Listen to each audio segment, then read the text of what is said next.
Minimum भी तो sir 10 से लेकर के 15 के बीच में रखिए इसको। 14 नंबर 2025 में पूछा है, 24-25 के अनुसार में 14 नंबर के पूछा है, 3 गो सब्जेक्टिव में और 8 गो ऑब्जेक्टिव में। तो 3 दूनी की 6 नंबर और 8 से 14 नंबर का पूछा है 24-25 में, same second sitting first sitting दोनों में। लेकिन फिर भी मोटा मोटी मान के चलेंगे, हो सकता है कभी कम बेसी कर देना, तो 10 से 15 के अंदर में रखेंगे। इतना नंबर इजीली आ जाएगा इस चैप्टर से। द्विघात बहुपद द्विघात समीकरण 90% सेम है, 90% एकदम लगभग एकदम बराबर जैसा लगेगा, दोनों लगभग बराबर है। तो हम यहाँ पर 3 चैप्टर को मिक्स करके इसको समझाते हैं थोड़ा। समीकरण 2-4 वाले रैखिक समीकरण पढ़े थे, 2-4 वाले रैखिक समीकरण, और पढ़े थे बहुपद। आई दोनों को मिला दीजिए तो हमारा हो जाएगा द्विघात बहुपद। द्विघात समीकरण में बहुपद और समीकरण दोनों को मिलाएंगे तो इसका वाला आ जाएगा हमारा द्विघात वहां से और समीकरण यहाँ से हो जाएगा द्विघात समीकरण। इसमें रीजन क्या है, कैसे पता करेंगे सर कि वही है। समीकरण में हमने जाना था सर कि बराबर में कुछ जरूर होता है, 0 हो जाए, 4 हो जाए, 10 हो जाए, 20 हो जाए, 2x + 2y बराबर में कुछ हो जाना चाहिए, ठीक है ना। ये समीकरण का कॉन्सेप्ट था। और द्विघात बहुपद का कॉन्सेप्ट था कि सर ax² bx + c इतना होना चाहिए, मतलब स्क्वायर होना चाहिए सर बहुपद के हिसाब से, और इसके हिसाब से हमें क्या होना चाहिए, बराबर में कुछ होना चाहिए। तो हम खाली कुछ बराबर में कर दो आंसर, कुछ भी बराबर में कर दो, ये हमारा हो जाएगा द्विघात समीकरण, ठीक है। बात समझ में रहा है, कुछ भी ज्यादा लोचा नहीं है, बहुत ही सिंपल सा चैप्टर है, लेकिन बिना बहुपद के ये समझ में नहीं आता। इसमें सब जगह तुम देखोगे कि एकदम एग्जैक्टली जितना भी बहुपद में काम किया सारा चीज यहाँ होगा, ठीक है। तो बात करते हैं कि हमारा जो चैप्टर है वो कितना नंबर के एग्जाम में आ सकता है। मिनिमम भी तो सर 10 से लेकर के 15 के बीच में रखिए इसको। 14 नंबर 2025 में पूछा है, 24-25 के अनुसार में 14 नंबर के पूछा है, 3 गो सब्जेक्टिव में और 8 गो ऑब्जेक्टिव में। तो 3 दूनी की 6 नंबर और 8 से 14 नंबर का पूछा है 24-25 में, same second sitting first sitting दोनों में। लेकिन फिर भी मोटा मोटी मान के चलेंगे, हो सकता है कभी कम बेसी कर देना, तो 10 से 15 के अंदर में रखेंगे। इतना नंबर इजीली आ जाएगा इस चैप्टर से। इस चैप्टर में आपको लगभग 3-4 को प्रश्नावली देखने को मिलेगा, ठीक है ना। तो उन सभी को मिला जुला करके 3 या 4 को प्रश्नावली देखने को मिलेगा, उन सभी को मिला करके चारों टॉपिक्स को आपको 15 नंबर के आसपास आ जाने वाला है। अगर आपको बहुपद याद होगा तो ये बहुत ही आसानी से समझ में आएगा। जस्ट बहुपद में बराबर में 0 लगा देना है और ये समीकरण बन जाएगा। मतलब सर कि सिर्फ और सिर्फ बराबर के बाद कुछ आ जाना चाहिए। बहुपद जो भी था इतना में खाली बराबर में कुछ भी रख दो, 6 रख दो, 7 रख दो, कुछ भी रख दो, मतलब अंडसंड कुछ भी आ सकता है बाद में। तो बराबर के बाद जैसे कुछ आता है तो वो हो जाता है समीकरण। तो ये हो जाएगा द्विघात के द्विघात भी हो गया और समीकरण के समीकरण भी हो गया, तो द्विघात समीकरण हो जाएगा मेरे पास में। यही चीज याद रखना है। और जब हम बहुपद बना रहे थे तो हम लोग ये पहचानने के लिए सीखते थे कि निम्न में से कौन द्विघात बहुपद है, कौन द्विघात बहुपद नहीं है।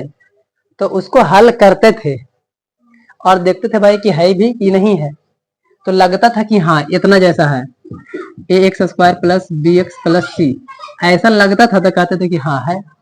यहाँ भी सेम काम करिए, एकदम हुबहू वही वाला ला करके यहाँ रख दीजिए, बस आपको बराबर में भी कुछ न कुछ मिलेगा और बराबर में आपके पास 0 रहेगा। बराबर में कुछ ना कुछ होना ही चाहिए, तो बराबर में कुछ ना कुछ मिलेगा तो आपका समीकरण हो जाएगा द्विघात समीकरण, और वो था द्विघात बहुपद। बात समझ में आ रहा है। सेम काम वही यहाँ पर होने वाला है। स्टार्टअप यहाँ से करते हैं।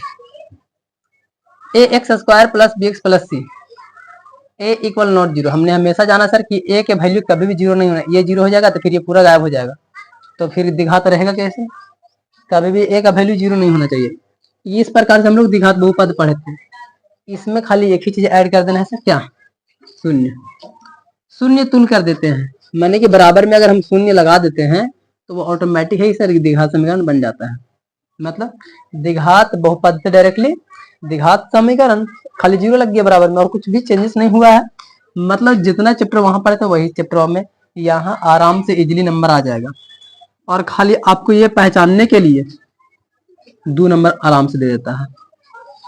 यानी कि ये जो एक एग्जाम्पल बताया है ना, ऐसे में से आपको परीक्षा में कम से कम भी तो 2 ऑब्जेक्टिव मिल जाएगा खाली एरा पर। मतलब इतना सुन जो अभी पढ़ने वाले हैं, इतना सुन में हमको 2 नंबर आ गया, एकदम दिमाग में बैठा लीजिए। चर x में द्विघात समीकरण ax square bx plus c बराबर में 0 के प्रकार की होती है। एग्जाम में ये भी पूछता है, तो ये 3 नंबर हो जाएगा कि निम्नलिखित में से द्विघात समीकरण का व्यापक रूप क्या होता है, जो कि हम यहाँ पर लिखें कहीं पे। व्यापक रूप कहीं पे लिखा हुआ है, अच्छा आते हैं मिलेगा, ठीक है ना, कहीं पर मिलेगा, नीचे में लिखे हैं, तो यही व्यापक रूप है, ठीक है ना। ax square bx plus c बराबर में 0, इसका फॉर्मूला ये है कि आपको जो द्विघात समीकरण है वो ऐसा होना चाहिए। ऐसा है तो द्विघात समीकरण है, ऐसा नहीं रहेगा या 0 नहीं रहेगा, या मान लेते हैं सर कि हाँ स्क्वायर ही गायब हो जाएगा, तो नहीं रहेगा वो। तो आपको समझने के लिए क्या याद रखना है, खाली ये वाला। ऐसन में से आया तो हम कहेंगे कि द्विघात समीकरण है, नहीं आएगा तो कहेंगे कि नहीं है। अगर यहाँ पर क्यों आ जाएगा तो द्विघात कहाँ से हो, त्रिघात हो गया ना, फिर तो गलत हो जाएगा, फिर वो नहीं रहेगा। तो आपको पहचानना बहुत ही सिंपल है, बस उसको हल कर देना इधर उधर करके और तुरंत देख लेना कि एरर हुआ कि नहीं।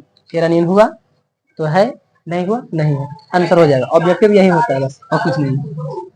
और यहाँ पर ए बी सी क्या है सर, वास्तविक संख्या है, मैंने कि ये और ये जो रहेगा वो कहीं ना कहीं तुम्हारे पास 2 4 6 8 10 कुछ रहेगा गिनती के अंक, ठीक।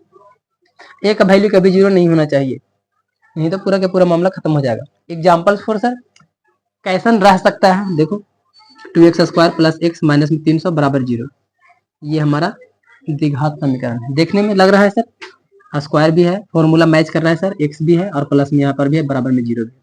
अगल बगल में कितना गिनती है क्या मतलब है, ए बी सी कितना हो रहा है, कोई मतलब नहीं है। बाकी सब एक्स स्क्वायर और x देखो और 0 देखो।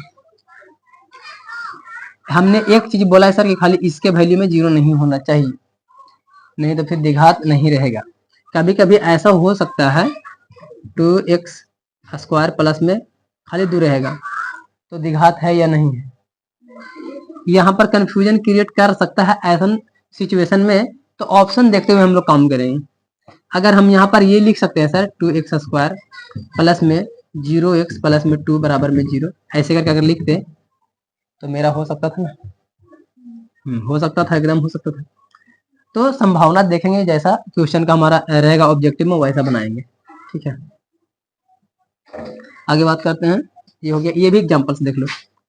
4x, अब ये आगे पीछे रह सकता है। अब तुम कहोगे कह रहे यहाँ तो ऐसे था ना, तो कर लो नहीं इधर उधर, क्या दिक्कत है, तो कर लो इधर उधर। माइनस में 3x स्क्वायर प्लस में 4x प्लस में 2 बराबर में 0, इससे कोई थोड़ी फर्क पड़ने वाला है, सब चीजें वही रहेगा। अब हो गया ना, ठीक। तो तिरछा तिरछी घुमा फिरा के भी बोलेगा तब भी आपको देखना है सिर्फ ये और बराबर में 0 है या नहीं है।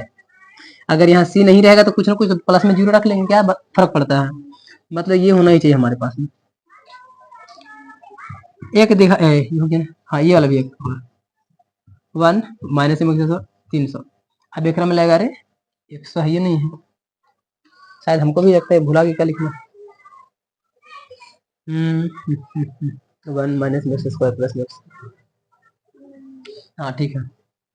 अब मान लीजिए कि ऐसा में से मिल जाए, कहेगा अरे इसमें x नहीं है, यहाँ वाला x नहीं है, तो क्या करेंगे, क्या कहें उसको, है या नहीं है, कैसे कह सकते हैं भाई।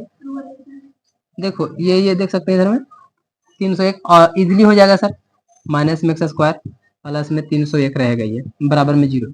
तो अभी हमने क्या समझा था, यहाँ पे x 0 भी तो हो सकता है ना, 0x भी तो हो सकता है, यहाँ पर लगा लो कहीं पर प्लस में एक्स स्क्वायर प्लस में 0x प्लस में 301 बराबर 0, कहीं पर भी ऐड कर लो। 0 तो थोड़ी 0 मतलब 0 हो गया है, तो प्लस के प्लस ही रह जाएगा। आपको क्या करना है, सिर्फ और सिर्फ समझने का कोशिश करना है मैटर। हमको ऐसा फॉर्मेट होना ही चाहिए, ऐसा रहेगा अपने आप 2 नंबर आ जाएगा। कोई भी समीकरण p ऑफ x बराबर 0, जहां p ऑफ x घात 2 का एक बहुपद है, एक द्विघात समीकरण कहलाता है। मतलब अगर ऐसा कुछ रहता है p ऑफ x, माने कि ये बहुपद का सिस्टम था, p ऑफ x लिखते थे, खाली बराबर में 0 दे दे, और p ऑफ x में घात 2 रह जाए, माने कि बहुपद जो है हमारे पास में उसका घात 2 रहे, यानी कि द्विघात बहुपद रह जाए, खाली बराबर में 0 लग जाए, तो द्विघात समीकरण बन जाता है। 10 दी है, यही लाइन तो ऊपर से समझाते रहे, बस यहाँ थोड़ा बहुपद के भाषा में लिखा हुआ है। जब हम p ऑफ x के पद घातों के घटते क्रम में लिखते हैं तो हमें इस समीकरण का मानक रूप प्राप्त होता है। देखो यही व्यापक रूप हम इसी को बोल रहे थे, ठीक है ना। यहाँ पर मानक रूप लिखा हुआ है, ठीक है, इसी को व्यापक रूप बोला जाता है। व्यापक रूप प्राप्त होता है, व्यापक रूप प्राप्त होता है। तो कैसा सर, देखिए ऐसे a x square plus b x plus c बराबर 0। ए का वैल्यू कभी भी 0 नहीं होना चाहिए, ए इक्वल नॉट 0। तो ये हो गया हमारा व्यापक रूप बोलो या मानक रूप बोलो। एग्जाम में कभी कभी पूछेगा कि निम्नलिखित में से कौन मानक रूप है या कौन व्यापक रूप है द्विघात समीकरण का, तो देख लेंगे और आंसर लगा देंगे। सिंपल है, द्विघात समीकरण का मानक रूप यही कहलाता है। या कभी कभी ऐसे भी आ सकता है कि द्विघात समीकरण का मानक रूप को लिखे सब्जेक्टिव में, तो लिख देंगे इस तरीके से। एक एग्जाम्पल को समझते हैं कि कैसे हम पहचानेंगे सर कि द्विघात समीकरण है या नहीं। पावर में 3 भी हो सकता है, 4 भी हो सकता है, 5 भी हो सकता है, लेकिन वो भी द्विघात समीकरण हो सकता है। कभी कभी लेखन को ऐसा लग सकता है अरे एक्स क्यू हो जाएगा तो सर कैसे द्विघात समीकरण होगा, उसमें कुछ और चीजें रहेगा जो घुमा फिरा के काम करेगा और आंसर स्क्वायर में बचेगा। यहाँ पर एक एग्जाम्पल से लेकर के चलते हैं, ये क्वेश्चन लेके चले हैं। हमारे पास में ऐसा क्वेश्चन है, आपका एग्जाम में भी ऐसा ही कुछ मिलेगा और कहेगा कि 4 ऑप्शन में रहेगा कि निम्नलिखित में से कौन द्विघात समीकरण है। कोई द्विघात आएगा, कोई त्रिघात आएगा, कोई एक चर वाला रैखिक समीकरण आ जाएगा, ऐसा करके कुछ आ जाएगा। तो जो आएगा हम उसमें टिक करेंगे, लेकिन उससे पहले हम सबको चेक करेंगे ना कि क्या वाकई में काम करता है। तो यहाँ पर एक क्वेश्चन है x माइनस 2 प्लस में 1। यहाँ तो सिंपल ठीक है सर, लेकिन यहाँ पर a माइनस बी का होल स्क्वायर जैसा फॉर्मूला बन रहा है, इसको तोड़ देते हैं। A square minus 2ab plus b square, और ये प्लस में 1 तो 1, इसको जैसे वैसा ही। अब इधर उधर कर लो दाएं बाएं, क्योंकि हमारा चाहिए क्या सर, बराबर में 0 होना चाहिए ना। बाकी सब कोई पट्टी लेके चलाओ, उसको छोड़ दो उधर, कुछ नहीं बचेगा तो 0 बचेगा। जब सब कोई पट्टी लाए हैं तो जात जोड़ो, स्क्वायर के बदले कुछ तो नहीं है, बेचारा रहने दो।